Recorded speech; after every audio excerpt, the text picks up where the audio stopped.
So here we are practicing alkenes, naming alkenes in this case. And you remember when we were naming alkanes, the first steps were find your primary, the longest path through your molecule, and name it after the number of carbons in it. So you'd give a name like propane or octane, and then we'd attend to all the branches that were inside it. In this one, we have a new thing to worry about, which is if you have an alkene, it means somewhere in it there is a double bond, and you have to say where that double bond is. So, in this first thing, first of all, 1, 2, 3 carbons should make you think of propane, but because there's a double bond, it's not propane, it's propene.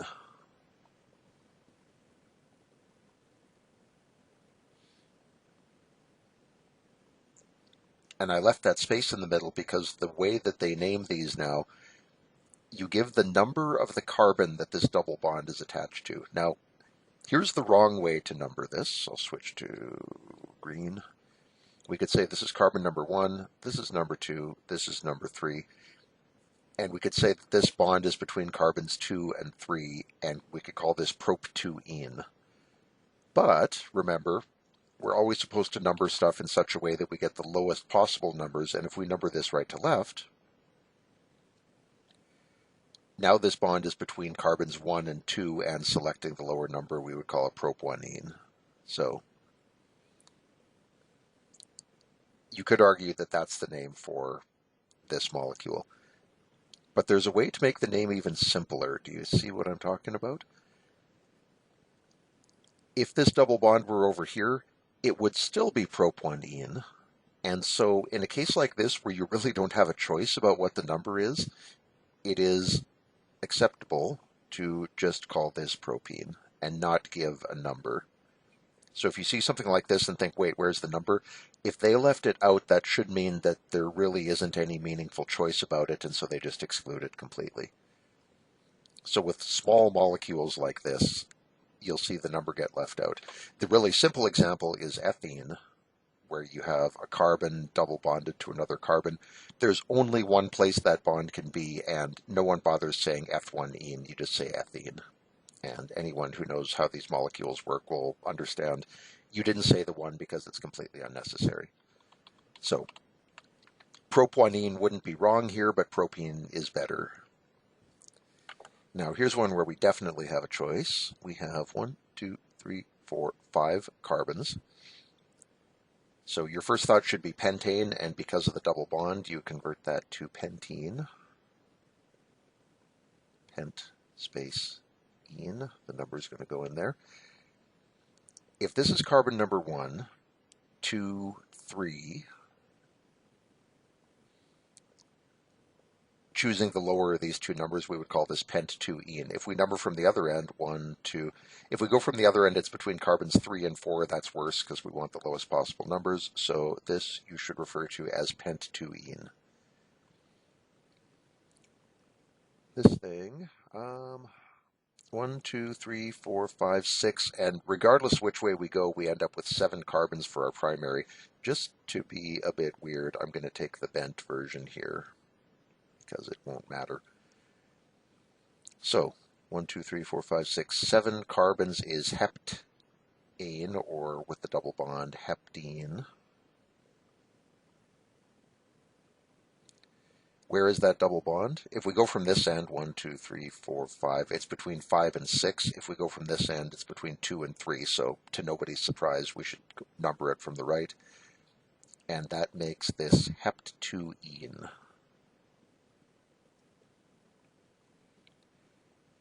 Now, there's also a branch on it. It's a single carbon, so we call this a methyl group. And because we've committed to numbering from the right end, this should be 1, 2, 3, 4, 5, 6 methyl.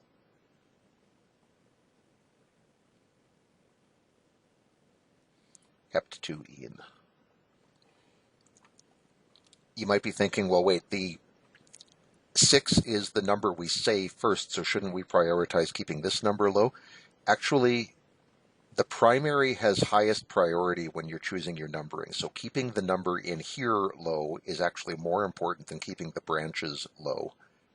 And it actually helps that we do our naming like this, where we take care of the heptene first, because we should be using this number to decide our numbering, and only then worrying about the branches. Branches are less important than your primary.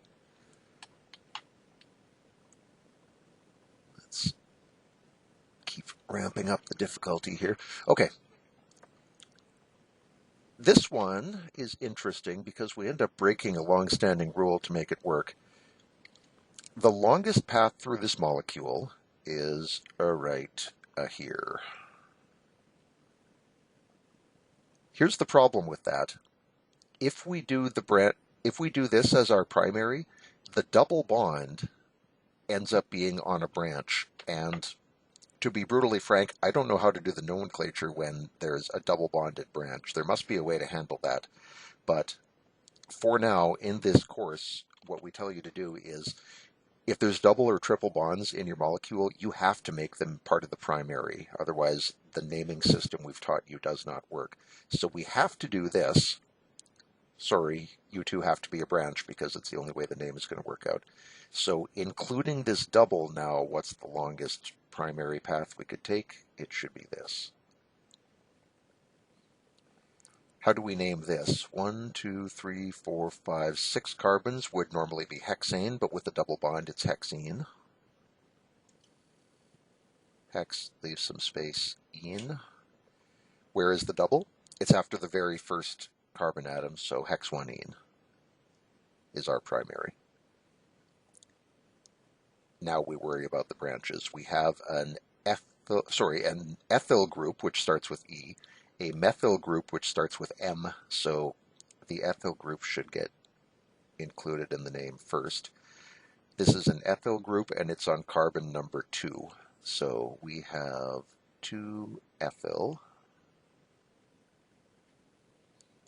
This is a methyl group, and it's on carbon number 1, 2, 3, 4. So 2-ethyl, 4-methyl, hex-1-ene. Good?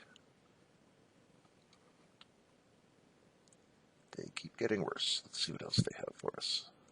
Let's make a little more space here. Okay.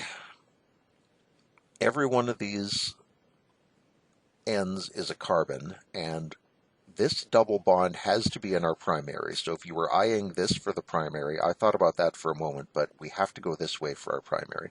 So 1, 2, 3, 4, 5, 6, 7. That's got to be our primary path. And 7 carbons is heptane, or in this case, heptene.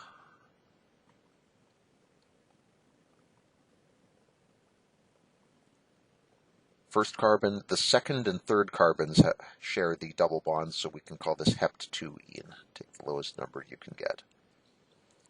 All right, so all of this is accounted for by saying hept2-ene. Now, we have a methyl group here, which starts with M, an ethyl group here, which starts with E. Ethyl goes first, and it's on carbon number 1, 2, 3. So 3-ethyl. And on the fourth carbon, we have a methyl group, so 3-ethyl,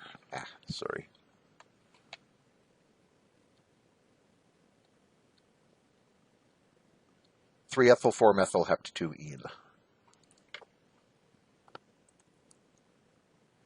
Sorry, bit of a skip there. I adjusted the pen settings because I wasn't happy with how my writing looked there. Let's see how this turns out. This one is all a stick, so that's going to make the name relatively simple. We have 1, 2, 3, 4, 5 carbons. So pentane with single bonds, pentene with a double bond. Pentene. And where is the double? Carbon 1, 2, it's between 2 and 3. Or if we number from the other end, it's between 3 and 4. So we choose between 2 and 3. We should call this pent2-ene.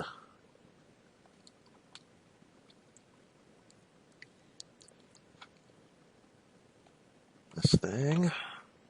Did we just do this? Is anything different about this one? This is exactly the same thing. Okay. I'm sorry, this seems to be an exact duplicate of the thing that we did before. So 3, 4. So 3-ethyl, 4-methyl, hept 3-ene, hept 2-ene, sorry. Exact same as the previous question. That's a bit of a glitch. Hopefully it made sense the first time and still does. And they end with a slightly epic one. Where is our primary here? We must include this double bond. So our primary has to count that.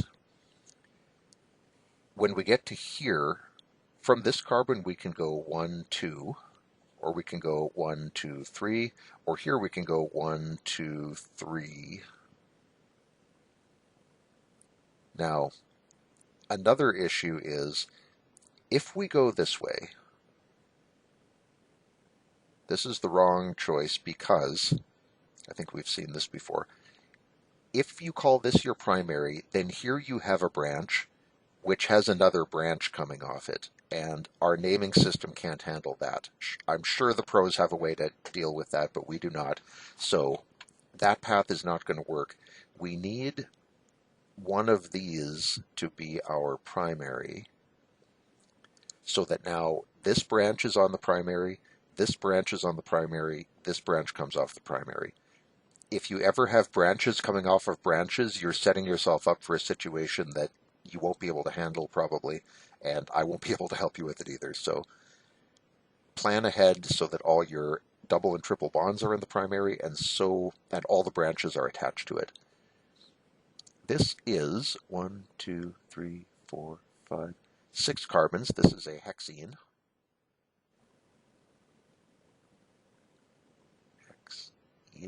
The double bond is on the very first carbon, so we can call that hex-1-ene. That takes care of everything in pink. Now, we have a methyl group coming off of there. Methyl starts with M. We have an ethyl group. Ethyl starts with E. And 3 carbons, we have a propyl group, which starts with P.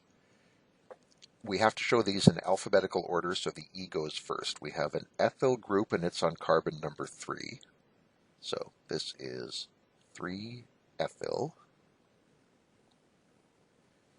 M is before P, so this is a methyl group on carbon 1, 2, 3, 4, 5, so 5-methyl.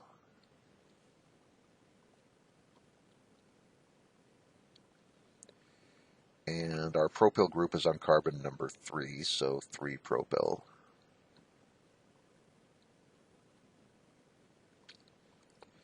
Three-ethyl, 5-methyl, 3-propyl, hex-1-ene. Bit of a mouthful, but there it is. Hopefully that made sense.